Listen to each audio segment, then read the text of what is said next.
Welcome student. আজকে যে বিষয়টি আমি তোমাদের সঙ্গে শেয়ার করতে যাচ্ছি এটি একটি গুরুত্বপূর্ণ ভিডিও।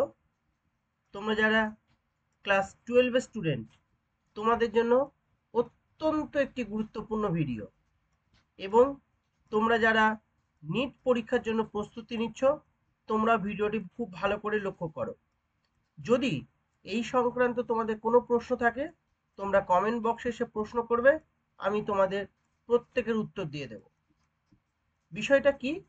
বিষয়টি হচ্ছে regarding DNA denaturations.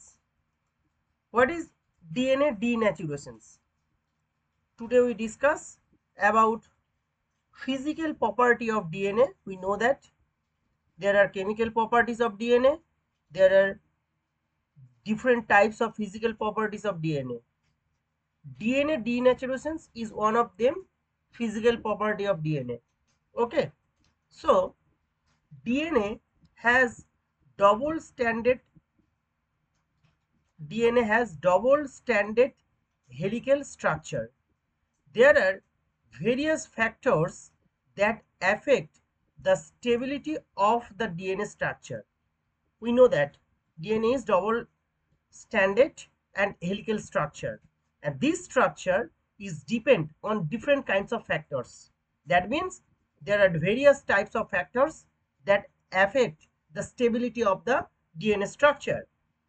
Now, what do you mean by DNA denaturations? DNA denaturations is a process. DNA denaturations is a process, or obviously it is also a type of physical property. That process are used in genetic research and studies. যদি আমরা কোনো genetic research করতে চাই তাহলে, এবং genetics সম্পর্কে যদি কোনো স্টাডি করতে চাই তাহলে কিন্তু আমাদেরকে এই ডিএনএ ডিন্যাচুরেশনস এর সম্পর্কে কিন্তু খুব ভালো করে আমাদেরকে জানতে হবে। কারণ এই ডিএনএ ডিন্যাচুরেশনস, ডিএনএ যে একাধিক প্রপার্টিগুলি রয়েছে ফিজিক্যাল প্রপার্টি, তার মধ্যে একটি অন্যতম। তাহলে বিষয়টা কি দাঁড়াচ্ছে এবার? হোয়াট ইজ বা what do mean by DNA denaturations? DNA denaturations means a process by which, or in this process of denaturations, an unwinding of double stranded DNA takes place. Unwinding, তাহলে এখানে একটা আমরা শব্দ দেখতে পাচ্ছি, বিষয়টা হচ্ছে কি unwinding. What do mean by unwinding? Unwinding means separation of two strands of DNA. DNA যে দুটো স্ট্যান্ড তাকে আমরা খুলে ফেলাটাকে আমরা কি বলছি? আনউইন্ডিং করা। In this process of denaturations and unwinding of DNA double strand takes place, resulting in two separate single strands on applying high temperature and extreme pH.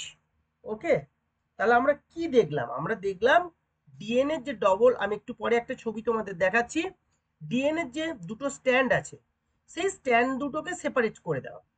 আর এই যে দুটো স্ট্যান্ড সেপারেট হয়ে যাচ্ছে, সেপারেট হয়ে যাওয়ার ফলে সেই স্ট্যান্ডটা কি হচ্ছে না সিঙ্গেল স্ট্যান্ডে কনভার্ট হয়ে যাচ্ছে, resulting in two separate single strands. এবং এই যে সেপারেশনটা, এই যে আনউইন্ডিং প্রসেসটা, সেই আনউইন্ডিং প্রসেসটা কিভাবে করা হচ্ছে? On applying high temperature and extreme pH. That means there are different types of methods, যার যে মেথডসগুলির মাধ্যমে ডিএনএ ন্যাচুরেশনস করা যায় তার মধ্যে একটা ইম্পর্টেন্ট মেথড হচ্ছে applying high temperature, another is applying extreme pH. এগুলি সম্পর্কে আমি পরের স্লাইডে আলোচনা করছি। তাহলে একটা বিষয় কি দাঁড়ালো? ডিন্যাচুরেশনস মানে হচ্ছে ডিএনএ যে ডবল স্ট্যান্ড তাকে সেপারেট করা সিঙ্গেল স্ট্যান্ডে, এবং এটা করার জন্য আমাকে হাই টেম্পারেচার এবং এক্সট্রিম পিএইচ অ্যাপ্লাই করতে হবে, বা করলে এটা করা যেতে পারে। এই প্রসেসটাকে আমরা কি বলছি? DNA denaturations. In DNA denaturations process, the hydrogen bonds between two strands are broken, giving rise to two single strands. আমরা জানি যে একটা স্ট্যান্ড আর একটা স্ট্যান্ডের মাঝখানে যে নাইট্রোজেন বন্ডগুলি আছে, সেই নাইট্রোজেন বন্ডের মধ্যে বিভিন্ন রকমের বন্ডিং হয়। তার মধ্যে একটি উল্লেখযোগ্য বন্ডিং হচ্ছে কি না হাইড্রোজেন বন্ড। আমরা আমরা জানি যে এটি এবং জিসির মধ্যে কি হয় না বন্ডিংটা হয়। এটির মধ্যে কি বন্ডিং হয় না এটির মধ্যে বন্ডিং হয় ডবল এ ডাবল বন্ড টি, এবং আমরা জানি যে কি জি এর সঙ্গে যে সি এর বন্ডিংটা হয় সেটা হচ্ছে কি ট্রিপল বন্ড। তাহলে আমাকে এখানে কি বলা হলো, in denaturation process the hydrogen bonds between two strands are broken giving rise to two single strand. তাহলে দুটো সিঙ্গেল স্ট্যান্ড করা হচ্ছে, এবং তার জন্য কি করছে এই যে হাইড্রোজেন বন্ডগুলি আছে এই বন্ডগুলিকে কি করেছে ব্রেক করা হচ্ছে। ব্রেকটা কিভাবে করা হচ্ছে, by applying high temperature or extreme pH. Okay, but আরেকটা জিনিস মনে রাখতে হবে, covalent bonds of DNA remain unaffected. কোভ্যালেন্ট বন্ডসের কিন্তু কোনো এখানে মানে কোনো সমস্যা কিন্তু হচ্ছে না, যে বিষয়টা হচ্ছে হাইড্রোজেন বন্ডের ব্রেকআপটা হচ্ছে। বেশ, আমরা তাহলে এবার এই ভিডিও যেটা পরবর্তী স্লাইড, সেই পরবর্তী স্লাইডটাকে আমরা দেখি। আমরা কি দেখছি এবার দেখো, এখানে লেখা রয়েছে ইভেন্টস। ডিন্যাচুরেশন প্রসেসের জন্য কোন কোন ইভেন্টসগুলি সংগঠিত হচ্ছে। Events takes place during denaturation process. Number one, double stranded DNA are converted to single strands. অবশ্যই ডিএনএ যে ডিন্যাচুরেশন তার মাধ্যমে ডবল স্ট্যান্ড সিঙ্গেল স্ট্যান্ডে পরিণত হচ্ছে। আমি দেখাচ্ছি একটু পরে এই ছবিটাতে বলছি। 2 নম্বর পয়েন্টটা কি, ডিন্যাচুরেশন অকার অন হিটিং। একটু আগে বললাম heating, extreme heating as well as extreme pH. Extreme heating means high high high temperature and obviously extreme pH. Number 3, unwinding of DNA takes place. খুলে যাচ্ছে, আনউইন্ড হচ্ছে। একটু আগে বললাম আনউইন্ড মানে কি দুটো স্ট্যান্ডকে কি সেপারেট করে দেওয়ার যে প্রসেস। নেক্সট হচ্ছে কি point number 4, in this process hydrogen bonds, যেটা একটু আগে বললাম, in this process hydrogen bonds between complementary base pairs of two DNA strands are broken. Okay, look at this picture. এটা এখানে কি লেখা রয়েছে, native DNA helix. This is native DNA helix. Okay, now this is strands unwinding. Okay, strands unwinding, and this is separated strands, and this is double helix reformed. ওকে, বেশ, double helix রিফর্মটা আমি একটু পরে আসছি। এখানে দেখো লেখা রয়েছে কি, এখানে লেখা রয়েছে ডিন্যাচুরেশন। একটু অস্পষ্ট বোঝা যাচ্ছে কিন্তু আমি বলে দিচ্ছি, অস্পষ্ট আছে ডিন্যাচুরেশন। আর এখানে আরেকটা প্রসেস লেখা রয়েছে রিন্যাচুরেশন। রিন্যাচুরেশন নিয়ে আমি কিন্তু পরে আরেকটি ভিডিও পোস্ট করব। দেখা যাচ্ছে কি native, this is the native DNA strands, double helix DNA. Okay, এখানে কি করা হচ্ছে দেখা যাচ্ছে কি হিট, এখানে টেম্পারেচারকে প্রয়োগ করা হচ্ছে, হিট প্রয়োগ করা হচ্ছে। হিট প্রয়োগ করার ফলে কি হচ্ছে দেখো, এই যে হাইড্রোজেন বন্ডস, এইগুলো সব হচ্ছে হাইড্রোজেন বন্ডস, এগুলো হাইড্রোজেন বন্ডস।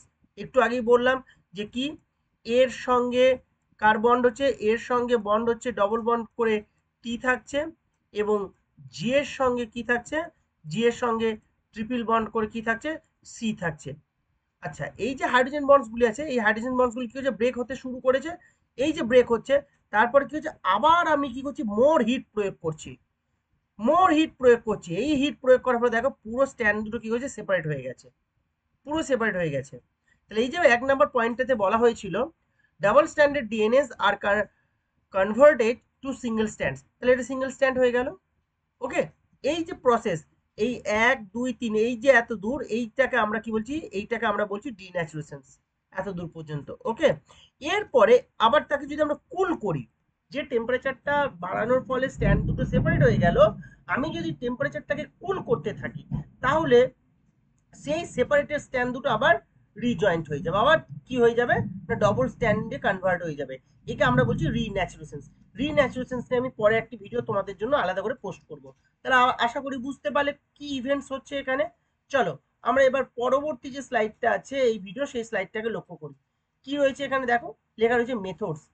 একটু আগেই বলেছি যে এই যে ডিএনএ স্ট্যান্ডকে আমরা সেপারেট করছি applying high temperature and extreme pH. Okay. এখানে আমি তিনটে পয়েন্ট আলাদা করে সেপারেট করেছি। ফার্স্ট পয়েন্টে বুঝতেই পারছো হাই টেম্পারেচার, এখানে কি বলা হচ্ছে, denaturation can be done by heating greater than 52 to 58 degree centigrade, মানে 50 থেকে 60 বা 52 থেকে 58 ডিগ্রি সেন্টিগ্রেডের বেশি তাপমাত্রা যদি প্রয়োগ করা হয় তাহলে ডিন্যাচুরেশন হবে আর কি। ওকে, দ্য টেম্পারেচার, এখানটা খুব ভালো করে মনে রাখবে, বিশেষ করে এইচএস পরীক্ষার্থীদের জন্য কিন্তু এই জায়গাটাতে অনেক সময় একটা প্রশ্ন আসে, what do mean by TM. TM বলতে আমরা কি বুঝি, কেমন, বা যার পুরো নাম হচ্ছে কি মেল্টিং টেম্পারেচার। খুব ভালো করে এই জায়গাটা লক্ষ্য করো, কেমন। The temperature at which DNA is half denatured is called critical temperature or melting temperature or TM. একটু আগেই এই দেখো, আমি আগের স্লাইডটাতে আমি আরেকবার যাচ্ছি, কেমন। এই যে দেখো স্লাইডটা, এই স্লাইডে দেখো দেখানো হয়েছিল কি, এই যে এই ছবিটা কি নেটিভ ডিএনএ স্ট্যান্ড ছিল, আর এখানে দেখো, এখানে যতগুলি স্ট্যান্ড আছে তার প্রায় অর্ধেকটা কি হয়েছে না খুলে গেছে, কিন্তু অর্ধেকটা এখনো লেগে রয়েছে। এই যে যে তাপমাত্রায় বা যে টেম্পারেচারে অর্ধেক সেপারেট হয়ে যাচ্ছে স্ট্যান্ড, বা অর্ধেক ডিএনএ যে হাইড্রোজেন বন্ডস আছে সেটা সেপারেট ব্রেক হয়ে যাচ্ছে, তাকে আমরা টিএম ভ্যালু বলছি। তার উপরে যদি দিই তখন পুরো স্ট্যান্ডটা কি হয়ে যাচ্ছে, আলাদা হয়ে যাচ্ছে। তাহলে বিষয়টা কি দাঁড়ালো না, যখন আমরা এক্সট্রিম টেম্পারেচার দিচ্ছি, বা যে টেম্পারেচারে অর্ধেক বা হাফ ডিনেচার্ড হয়ে যাচ্ছে, তাকে আমরা কি বলছি, মেল্টিং টেম্পারেচার বা ক্রিটিক্যাল টেম্পারেচার বা টিএম ভ্যালু। এই টিএম ভ্যালুটা কার উপরে নির্ভর করে, এইটা খুব ইম্পর্টেন্ট কিন্তু এই পয়েন্টটা, লাইনটা। The higher the melting temperature or TM, the greater the GC বা guanine cytosines content of the DNA. অর্থাৎ এই যে জিসি রিচ, যেখানে জিসি রিচ, এই জিসি ওপরে কি করছে, এই বেস দুটোর উপরে কি করছে, টিএম ভ্যালু কি করছে, নির্ভর করছে। যত জিসি হাই হবে, জিসি হাই হবে, তত টিএম ভ্যালুটা কি হবে, হাই হবে, হায়ার হচ্ছে আর কি।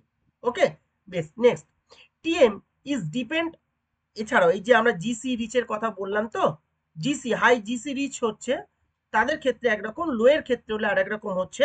এছাড়াও TM or melting temperature is dependent on the length and composition of the DNA base and other factors such as pH and other denaturing agents। তাহলে এই যে এখানে কম্পোজিশন বেস, এই যে জিসি কথাটা এখানে বলা হয়েছে, এবং লেন্থের কথাটা এখানে বলা হলো। নেক্সট 2 নম্বর পয়েন্টটা কি, এক্সট্রিম পিএইচ। অনেকক্ষণ ধরে এই বিষয়টা কিন্তু তোমাদের সঙ্গে শেয়ার করছি। অ্যাট হাই পিএইচ, সেটা কত, প্রায় 11-র উপরে, greater than 11। Okay, hydrogen bonds between base pair of two strands of DNA dissociates মানে ওটা খুলতে শুরু করে দিচ্ছে। কত, এক্সট্রিম পিএইচ ভ্যালুটা কত, গ্রেটার দেন 11। তাহলে এক্সট্রিম পিএইচ, হাই টেম্পারেচার, এছাড়াও এই যে এখানে দেখো 52 থেকে 58 ডিগ্রি খুলতে শুরু করে দিচ্ছে কিন্তু হাই টেম্পারেচারে, সেটা হচ্ছে টিএম ভ্যালু। কিন্তু একেবারে দুটো স্ট্যান্ড পুরো কমপ্লিট সেপারেট হয়ে যায় প্রায়, সেই ক্ষেত্রে কিন্তু 80 থেকে 90 ডিগ্রি সেন্টিগ্রেড তাপমাত্রাতে, 80 থেকে 90 ডিগ্রি সেন্টিগ্রেডের তাপমাত্রার মধ্যে কিন্তু কি হচ্ছে না, ওই যে স্ট্যান্ড দুটো, যে একটু আগে যে ছবিটা দেখানো হলো, ওই স্ট্যান্ড দুটো কমপ্লিটলি সেপারেট হয়ে যাচ্ছে, কিন্তু 52 থেকে 58 থেকে কিন্তু টিএম ভ্যালুটা শুরু হয়ে গেল। ওকে, এটা সব ভ্যারি করে বিভিন্ন স্পিসিসের ওপরে। যাই হোক, এখানে মোটামুটি দেখা গেছে কি 80 থেকে 90-এর মধ্যে সেপারেট করে যায়। কিন্তু যারা হিট লাভিং বা থার্মোফিলিক অর্গানিজমস আছে তাদের ক্ষেত্রে এটা আরো বেশি হয় আর কি, তারা এখানে সার্ভাইভ করতে পারে, সেক্ষেত্রে কিন্তু তাদের ডিএনএ হাইড্রোজেন বন্ডস কিন্তু ভাঙে না আর কি। যেটা পিসিআর এর ক্ষেত্রে আমরা ইউজ করি বায়োটেকনোলজিতে, পরবর্তী ক্ষেত্রে আমরা পিসিআর ইউজ করবো, পিসিআর এ প্রায় 90 থেকে 95 ডিগ্রি সেন্টিগ্রেড উঠে যায় আর কি, ওঠানো হয় আর কি, তাই না।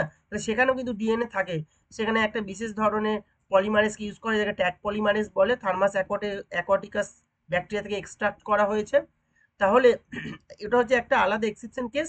পিসিআরে কিন্তু এর বেশি টেম্পারেচার ওঠে, 90-এর ওপরে উঠে যায়, সেখানেও কিন্তু ডিএনএ কিন্তু কাজ করে, ওখানে কিন্তু ভাঙে না আর কি, কেমন, মানে স্ট্যান্ড দুটো কিন্তু সেপারেট হয় না, সেটা আমরা পরে আবার আলোচনা করব। মানে ডিএনএ ওখানে থাকছে, আবার কুলিং করে নিয়ে হচ্ছে মানে ডিনেচারেস তো করা হচ্ছে টেম্পারেচারের পরে, একটা টেম্পারেচারের পরে 90 থেকে 95 ডিগ্রি চলে যায়, সেখানে ডিএনএ স্ট্যান্ড দুটো সেপারেট হচ্ছে, কিন্তু আবার কুলিং করে তাকে অ্যানিলিং করা হয়। পিসিআর এ কিন্তু টেম্পারেচার এখানে উঠে যায়। তো সেই ক্ষেত্রে একটা বিশেষ পলিমারেজকে ইউজ করে, কারণ আমরা জানি ডিএনএ পলিমারেজ কিন্তু এই টেম্পারেচারে কাজ করতে পারে না নর্মাল ডিএনএ রেপ্লিকেশনের ক্ষেত্রে, কিন্তু পিসিআর এর ক্ষেত্রে ট্যাগ পলিমারেজকে ইউজ করা হয়, যেটা একটু আগেই বললাম। যাই হোক, আবার এটা ঠিক যে ওখানে যখন পিসিআর এর ক্ষেত্রে আমরা যখন ডিএনএ স্ট্যান্ডকে ইউজ করছি, এই টেম্পারেচার দেওয়া হচ্ছে, ওখানে কিন্তু স্ট্যান্ড দুটো খুলে যাচ্ছে, খুলে গিয়ে আবার তাকে কুল করে অ্যানিলিং করা হয়, সেখান থেকে প্রসেস আছে, পরে পিসিআর নিয়ে আমরা আলোচনা করব। যাই হোক, এখানে এবার 3 নম্বর পয়েন্ট যেটা কি, সেটা হচ্ছে কি না আদার্স ফ্যাক্টরস। এই আদার্স ফ্যাক্টরসটা কি? আদার্স ফ্যাক্টরস হচ্ছে low salt concentrations destabilize hydrogen bonds. Okay, number 1, low salt concentration destabilize hydrogen bond, তার মানে কি হাইড্রোজেন বন্ডকে খুলে দিচ্ছে আর কি। নেক্সট হচ্ছে কি formaldehyde and urea. Formaldehyde and urea have a tendency to form hydrogen bonds with nitrogen base, and aldehydes also prevent hydrogen bonds between base pair. Okay, এই যে aldehydes also prevent hydrogen bonds between base pair, that means by modifying, এটা এটা এটা এটা হচ্ছে কেন, nitrogen বেসকে ওখানে hydrogen bond করতে দিচ্ছে না, অ্যালডিহাইডস কেন দিচ্ছে না?